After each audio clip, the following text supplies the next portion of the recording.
Samantalang sa mansyon ng mga Mendoza, ay ipinatawag ni Don Crispin si Jerome sa katulong. Senyorito, pinapatawag ho kayo ni Don Crispin. Saluhan niyo raw po siya mag-almusal sa garden. Ang sabi ng katulong na hindi makatingin sa amo dahil nakatapos ang ng tuwalya sa bandang ibaba ng katawan. Nahalatang bagong paligo nang buksan nito ang pintuan ng kanyang kwarto. Sige, susunod ako. Tanging sagot ni Jerome at umalis na ang katulong. Nagsuot siya ng damit at pinuntahan na ang Don sa garden.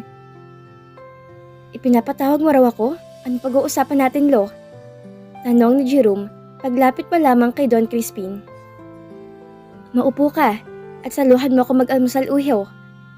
Utos ng Don sa apo na agad namang tumalima. Tungkol sa pagpapakasal niyo ng apo ni Ronaldo, gusto kong batang yon, may strong personality at mapagmahal na apo. Jerome, gusto ko sana maikasal kayo sa lalo madaling panahon. Gusto ko na magkaapo sa'yo. Bago ko mawala, alam ko may magdadala pa rin ng apelyido Mendoza sa mga susunod na henerasyon. Saad na matandang Don. Lo, kung apo lang yung gusto mo, pwede kitang bigyan ng hindi ko naman kailangan maikasal pa sa apo ni Lolo Ronaldo. Oo, maganda siya't kaakit-akit. Pero ramdam kong hindi niya pagkagusto sa akin. Wika naman ni Jerome sa abuelo. Pinag-usapan na natin to, apo. Ayoko magkaroon ka ng anak na bastardo. Lahat ng pwede kong ipamana sa'yo, ibibigay ko na lamang sa charity at sa mga tauhan ko kung gano'n lang din ang mangyayari at gagawin mo. Kung bakit kasi wala kang maipakilala sa akin matinong babae? Ani pa ni Don Crispin.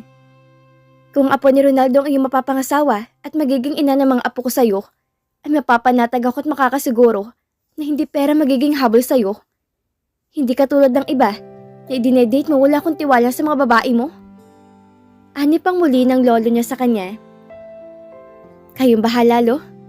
Sunod-sunuran ni Jerome na sagot kay Don Crispin. Pero lihim siyang napapamura sa sinasabi ng matanda dahil alam niya kung sinong tinutukoy nitong babae. Si Elena, ang kanyang kasintahan na nakilala niya sa beer house sa bayan. Alam niyang ipinabackground check to ng kanyang lolo, kaya inayawan at dahil doon ay gumagawa ng paraan ng matanda upang maikasal siya sa ibang babae na magugustuhan nito para sa kanya. At dahil ayaw niya mawala ng mana, ay naisip niyang bakit hindi na lang apo ni Lolo Ronaldo ang pakasalan niya. Alam ni Jerome na hindi makakatanggi ang mga tong maipakasal sa kanyang apo nito dahil mahalaga sa matanda ang koperahan. Minsan na niyang nakita ang picture ng dalaga nang utusan siyang puntahan ang bahay ng mga Escares. Kaya naisip niyang magagamit niyang apo ni Lolo Ronaldo sa pinaplano niya at alam niyang magugustuhan ni Don Crispin ang babae para sa kanya kapag sinabi niya sa lolo niyang apo ni Lolo Ronaldo ang gusto niyang pakasalan. Dahil kilala niya ang lolo niya, ay susundin na muna niya ang mga gusto ni Don at kapag naibigay na sa kanya ang mana, ay hihiwalayan na niya si Mariel at pakakasalan sa Elena ang babaeng mahal niya. Sumapit ang oras ng pamamanhikan nila Don Crispin at Jerome kina Mariel na kahit labag sa kanyang kalooban ay sinakyan na lang niyang mga nagaganap. Mariel, iha, ay naisa na namin itong apo ko ay maikasal na kayo sa lalo madaling panahon. Alam niyo naman na matanda na kami ng mga lolo at lola mo. Gusto na rin namin magkaapo na sa tuhod habang kami nabubuhay pa. Hindi ba, Ronaldo? Wika ng Don na nagpatigil kay Mariel sa kanyang ginagawa at tumingin siya kay Jerome na seryoso naman din siyang tinitigan. Nagbaling-baling ang tingin ni Mariel sa mga matatanda at sa pinsan niya na pasimple siyang tinanguan. Huminga siya na malalim saka nagsalita. Kayo hong bahala, Don Crispin. Sagot ni Mariel. Simpleng kasal lang po sana gusto ko, Don Crispin. Dugtong pa niya. Naku, iha, malabong mangyaring nais mo dahil nag-iisa kong apo si Jerome at kilala ang pamilya namin dito sa Cebu. Minsan lang din kayo may kakasal, kaya paghahandaan natin ang kasal niyo ng apo ko. Wika naman ng Don na nagpaawang ng kanyang labi dahil bonggang kasal pa ata ang magaganap sa kanila ni Jerome. Pasimple ni Mariel na tumingin sa mata ng lalaki upang magpasaklolo, ngunit hindi naman siya pinansin nito, kaya napabuntong hininga na lamang siya. Sa loob ng 2 linggo ng kasal niyong iha ni Jerome, nakaredy na ang lahat. Ibibili ka na lang ng wedding gown na ready to made na. Excited pang saad ng Don sa kanya. Kasal din ng apo ko mangyayari, Don Crispin. Bakit hindi mo hayaan ko ano gusto niya? Ani ng Abuela ni Marial na hindi na makatiis na hindi makaalam sa usapan. Cecilia, hindi naman kayo ang gagastos ng kasal, kaya wala kang dapat na alalahanin? Ani naman ni Don na seryosong hinarap ang kanyang lola, kaya nilapitan niyang abuela upang pakalmahin. Nang gusto magsalita na kanyang lolo pero nahihirapan naman to. Don Crispin, hindi ako. Utal-utal na wika ni Lolo Ronaldo, kaya pinatigil na ni Lola Celiang asawa magsalita pa. Napatingin na lang si Lolo Ronaldo sa apo at nakita ni Marial ang lungkot sa mga mata nito. Bahagya siyang ngumiti at pinisil niya ang isang kamay ng abuelo. Bakit pakiramdam ko ngayon pa lang ay magiging sunod-sunuran na lang din sa iyong apo ko, Don Crispin? Katulad ng apo mo si Jerome sa'yo. Sarkastikong sabi ng matandang babae na pinaglipat-lipat ang tingin sa maglolo. Umiling-iling ang matandang Don. Parang nahihimigan ko na gusto niyong umatras pa sa napag-usapan namin ng inyong esposo, Cecilia. Hindi na ako makakapayag na maudlot pa to. Napagbigyan ko kayo ng ilang buwan at naipalam na rin ng buong bayan ang magaganap na kasal ng mga apo natin. Ang pinakaayoko sa lahat ay ang mapahiyang ang kanyang mga Mendoza. Kaya wag niyo nang tangkain ng umatras pa. Saad ng Don sa kanila na lihim na ikinagalit ng kalooban ng pamilya Mercado. Natapos ang gabi ng pamamanhikan ng maglolong Mendoza na puros idea ni Don Crispin ang nasunod sa usapang kasalan. Gabi na nandito ka pa nasa labas. Hindi ka makatulog? Panggambala ng pinsan niyang si Makmak sa kanyang katahimikan dahil nasa beranda pa siya ng labas ng bahay at nagkakaping mag-isa. Oo, Kuya Makmak. Iniisip kong sinabi ni Don Crispin Bakit parang bigla ko nakaramdam ng takot sa matanda? Kuya Makmak, ayoko makasal kay Jerome. Mamaniplahin lamang nilang buhay ko kapag naging mag-asawa na kami ng apo niya, naghahamon sa kayamanan. Ani Marial sa kanyang pinsan na seryoso namang nakikinig sa kanya. Sige, maghanda ka Marial. Mag-iisip tayo ng paraan para makaalis ka rito nang hindi agad makakarating kay Don Crispin. Napansin ko na pinababantayan tayo ni Don Crispin sa tauhan niya. Kaya maraming alam ang matanda na yun sa nangyayari dito sa bahay. Kaya pakiramdam ko, may espiya siya nagbibigay ng impormasyon sa kanya. Ang sabi naman ng Kuya Makmak niya, napatingin naman siya sa paligid ng bakuran nila. Kung tutulungan mo ako, Kuya Makmak, wag na natin patagalin pa. Doon na lang kayo nila Lola sa bahay sa Manila. Iwan niyo ng lahat ng narito. Kuya, nakikiusap ako. Hayaan na lang nating mailit ang lahat ng tao. Pangako, tutulungan kita. Magtutulungan tayo. Wag yun lang sana kung hayaang makasal kay Jerome. Nakiusap ni Marial na sa pinsan na narinig pala ng kanyang abuela. Tama, Iha. Ngayon palang tumakas ka na. Kilala ko si Don Crispin na isang manipulista at hindi siya papayag na mapahiya. Lalo na kung sa mismong araw ng kasal hindi sisipot si Marial. Kaya hanggat maaga, tumakas ka na, Iha, hanggat may panahon pa. Wag mo kaming alalahanin ng iyong lolo. Matanda na kami't siguro oras na rin para mamuhay si Makmak ng gusto niya. Matagal na rin nakatali ang pinsan mo sa amin ng lolo mo. Basta, mag-iingat ka, Iha, ha? Kung saan ka man makarating, wag ka na muna magpapakita sa amin dahil baka balikan ka ni Don Crispin dahil sa ginawa mong pagpapaasa sa kanila ng kanyang apo. Sabat na kanyang lola na nasa pinto lang pala at nakikinig sa usapan ng magbinsan. Salamat po, Lola Cecilia. Bukas din po'y aalis na ako. Kuya, ikaw nang bahala kina Lola, ha? Alam niyo naman na ang address ko sa Manila. Itatawag ko rin kay Manang pagpunta niyo roon nila Lola. Hindi na ako tutuloy pa doon. May kaibigan ako na maaaring lapitan kapag may pagkakataon tatawag ako sa inyo. Habili ni Marial sa kanyang pinsan na tango lang ang sinagot. Ihanda mo na mga dadalhin mo, Iha, at ipapahatid kita kay Makmak sa airport. Mamaya madaling araw ka nilang umalis. Hindi pa naman siguro nila iisipin na tatakas ka agad. Ani ng abuela at hinakap siya nito na mahigpit. Patawarin mo kami, apo ng iyong Lolo Ronaldo. dahil naipasok ka namin sa ganitong sitwasyon. Nagsisisi ako na hindi ko nagawang pigilan noon ang lola mo sa pakikipagsasundo sa manipulador na si Don Crispin. Mautak ang matanda na yon. Ginamit niyang kahinaan ni Ronaldo para mapasunod niya to sa kanya. Pasalamat na lamang tayo, iha. Dahil umpisa pa lang, nakita na natin ang kagaspangan ng ugali ng apo niya bago ka pa makasal sa kanya. Saad na muli na matandang babae sa kanyang apo. Sa kabilang dako naman, ay nasa isang club si Liam kasamang kaibigan nitong si Colton na inalalayan siya dahil sa hanggang ngayon ay hindi pa rin nakakapag-move on si Liam sa nangyari kay Elmira at sa kanya magiging anak. Halos gabi-gabi pa rin maglasing si Liam, kung hindi sa bar, sa bahay naman nito mismo.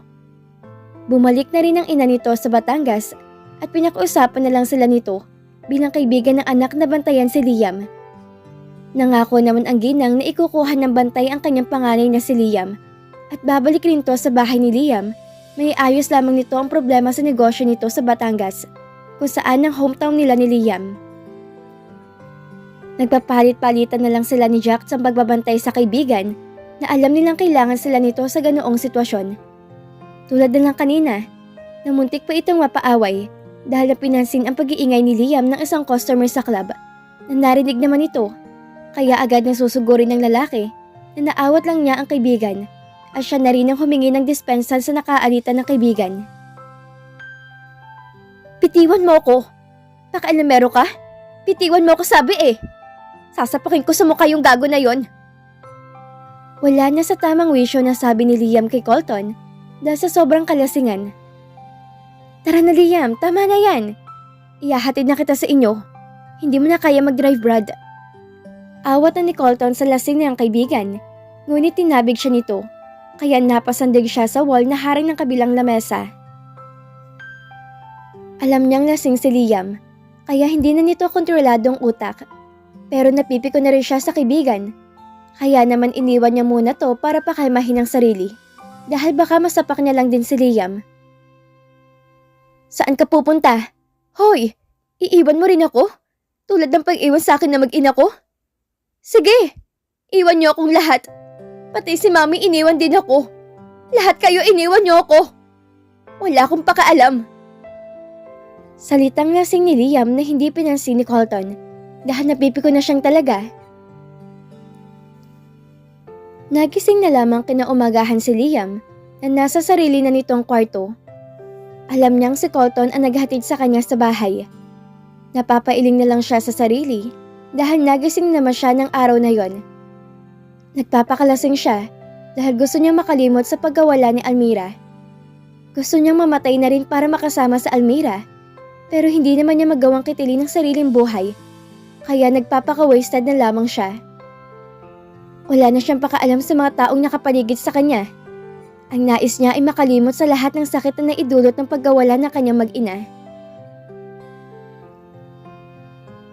Alas 3 na madaling araw ay naihatid na ni Makmak si Mariel sa airport ng Cebu. Kuya Makmak, salamat. Nag-chat na ako kay Manang, sinabi ko sa kanya na darating kayo nila Lola sa bahay anytime. Kaya pinaayos ko ng lahat sa kanya magiging kwarto nyo. Ito pala kuya yung susi ng kwarto ko. May pera ko na itabi sa cabinet ko. Magagamit niyo yun kapag kailangan. Pamamaalam ni Mariel sa pinsan nang maihatid na siya nito. Mag-iingat ka Mariel ha. Tawagan mo ako para makabalita kami sa'yo at hindi masyado mag-alala sa'yo mga matatanda natin. Sige na, pumasok ka na. Habilin pa sa kanya ng pinsan na alam niya nag-aalala rin sa kanya. Bye kuya. Kumaway pa siya sa pinsan saka tuluyang pumasok na ng airport. Nakakuha si Mariel ng tiket ng alas 5 na madaling araw ang flight. Kaya naman inabala niyang sarili sa paglalaro na muna ng game sa cellphone dahil ayaw niya matulog. Nag-aalala kasi siya na baka makarating agad kay Don na umalis siya, kaya babawiin na lamang niya ang tulog sa loob ng eroplano. Na makasakay na siya ng eroplano pa Maynila, saka lang siya napanatag dahil walang naging aberya ang pag-alis niya ng Cebu. Umaga na makarating siya sa airport na Maynila. Sa paglabas niya habang paghihintay ng taxi, ay may 2 tao na lumapit sa pwesto niya. Isang babae at isang lalaki. Akala niya magtatanong ang babae sa kanya, ngunit nahintakutan siya na maramdaman niya ang dulo ng kutsilyo sa kanyang tagiliran. Hold up to. Akin ang bag mo pati yung mga alahas mo, miss. Utos ng hold-upper na babae sa kanya habang lookout naman ng lalaki na pinakitaan siya ng baril na nakasukbit sa tadyang ng lalaki nang hawiin ito ang suot na jacket. Huwag kang sisigaw. Huwag kang papahalata. Bilisan mong tanggalin ang mga alahas sa suot mo, miss. Ani pa ng lalaking lookout na nasa tabi lang din niya. Opo. Huwag niyo lang po ako sasaktan. Inyo na pong lahat basta huwag niyo lang po ako sasaktan. Parang awa niyo na. Pakiusap ni Mariel sa dalawa. Hindi ka namin sasaktan, miss. Basta huwag kang gagawa ng dahilan na patayin ka namin dito. Ang sabi ng babaeng hold-upper sa kanya. Opo. Sagot niyang nanginginig pa sa takot ang boses habang hinuhubad pa niya ang suot na hikaw. Tara, alis na tayo, bilisan mo. Nakuha ko ng lahat, dali. Saad ng babae sa kasama nitong lalaki at mabilis na tumakbo ang dalawa habang si Mariel ay shock sa nangyari. Hindi niya akalain na ma-hold up siya. Napaupo na lamang siya sa kanyang kinatatayuan dahil nanginginig pa rin ang tuhod niya. Nang mahimasmasa na si Mariel, ay muli siyang tumayo at nag-abang ng taxi. Dahil wala na siyang pera at cellphone, naglakas loob pa rin siyang kumausap ng taxi driver at nagpahatid siya sa eskwelahan kung saan siya nagtuturo dati. Naisip niya na humingi na muna ng tulong kay Carol. Manong, pakihintay lang po ako rito. Kukuha lang po ako ng pambayad. Ang sabi niya sa taxi driver. Sige po ma'am, maghihintay po ako rito. Huwag niyo po sanang tagalan ma'am, may service pa ho kasi ako. Sagot naman ito sa kanya. Opo Manong, saglit lang ako. At pumasok na siya ng gate ng paaralan dahil kilala naman siya ng security guard ng eskwelahan. Dumiretso siya ng faculty ng school at hinanap si Carol. Uy, si Mariel oh? Ang sabi ng isang teacher na nakakita sa kanya sa pinto ng faculty. Mariel, kamusta? Ano ginagawa mo rito? Akala ko ba nasa Cebu ka na? Wika ni Carol na makita rin siya nito. Mahabang kwento, Carol. Carol, manghiram muna sana ako ng pambayad sa taxi. Na-hold up kasi ako sa airport kanina at lahat kinuha ng mga hold-upper. Ang sabi ni Mariel na ikinapag-alala ng mga teacher na nakarinig sa kanya. Ano? Na-hold up ka? Grabe taga mga tao ngayon na ba? Sandali, ito oh, may 500 pa ako rito. Saad naman ng kaibigan. Salamat, babalik ako. Bayaran ko lang yung taxi driver na naghihintay sa labas, Carol. Tumango naman to at binalikan niya ang driver upang magbayad. Manong, ito na po. Salamat po. Aniya sa driver. Salamat din po, ma'am. Ingat na po kayo sa susunod. Bumalik si Mariel sa loob ng eskwelahan at saglit siyang nakipagkwentuhan sa mga kapwa niya guro. Pinahiram naman siya ng pera ng mga ito dahil naaawa sa kanya. Saan ka tutuloy ngayon kung hindi ka muna pwede sa bahay mo? At baka nga masundan ka pa nga doon kung babalik ka agad sa bahay mo. Kapag naman nalaman nila na nag-run away fiancé ka. Tanong sa kanya ni Carol na natawa pa sa sitwasyon niya, kaya pinalo niya to sa hita. May kaibigan naman ako na alam ko makakatulong sa akin. Pwede siguro ako magtrabaho din doon sa kanila. Ang alam ko may sarili silang resort, kaya alam ko makakaya ko naman. Huwag ka mag-alala, okay? At saka ko naaasikasuhin ng mga ID cards ko. Ang sabi ni Mariel sa kaibigan upang hindi na mag-isip pa ng dahil sa kanya. Carol, pwede bang makigamit ang phone mo? Tatawagan ko lang si Kuya Makmak. Baka kasi nag-aalala na sila sa akin. Baka tinatawagan ako hindi naman nila ako makontak dahil kasamang nanako yung phone ko. Ani pa niya kay Carol na inabot ang phone sa kanya at tinawagan niya ang pinsan na mabuti na lang at kabisado niya ang phone number nito. Nakakailang ring pa lang isinagot agad ang tawag niya ng Kuya Makmak niya. Hello? Tanong ng pinsan sa kabilang linya. Kuya Makmak, si Mariel to. Kamusta kayo dyan? Mariel, ano nangyari? Kanina ka pa namin tinatawagan hindi ka namin makontak. Bakit ibang number ang gamit mo? Pag-aalala nito sa kanya. Kuya, nandito na ako sa Maynila. Na-hold up ako kanina sa labas ng airport. Nakuha lahat ng gamit ko. Pero wag ka na mag-alala. Okay na ako. Natulungan na ako ng mga kaibigan ko. Ang sabi naman niya, mabuti naman at hindi ka nasaktan ng mga holdupper at buhay ka. Wika ng pinsan. Kamusta dyan, Kuya Makmak? Mariel, alam na nila Don Crispin at Jerome na bumalik ka na ng Maynila. Pinasundan ka ni Don Crispin sa apo niya. Kaya magtago ka na muna sa kakilala mo na hindi ka madaling makikita. Pagbabalita sa kanya ng pinsan. Oo kuya, alam ko. Kayo, kamusta naman kayo nila Lola? Tanong niya na may himig pag-alala. Huwag mo kaming intindihin. Hindi kami sasaktan ng matandang yon. Isipin mong sarili mo. Saad ni Makmak. Kuya Makmak, ibababa ko na. Nakakahiya na sa may-ari ng phone. Tatawag ulit ako kapag nakabili na ako ng bagong phone. Kuya, sina Lola at Lola ha? Huwag mo silang pababayaan. Sige na, bye na muna.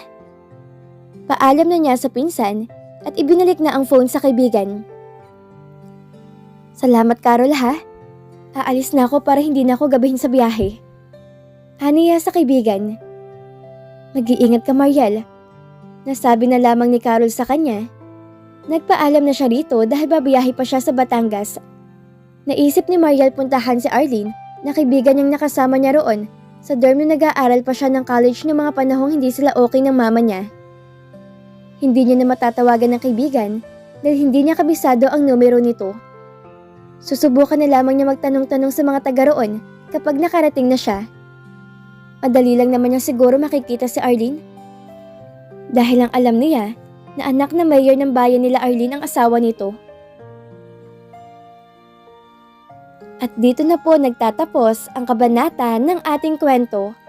At sana'y muli niyo po akong samahan sa mga susunod pang kabanata na ibabahagi ko sa inyo. Maraming salamat po at ingat po tayong lahat.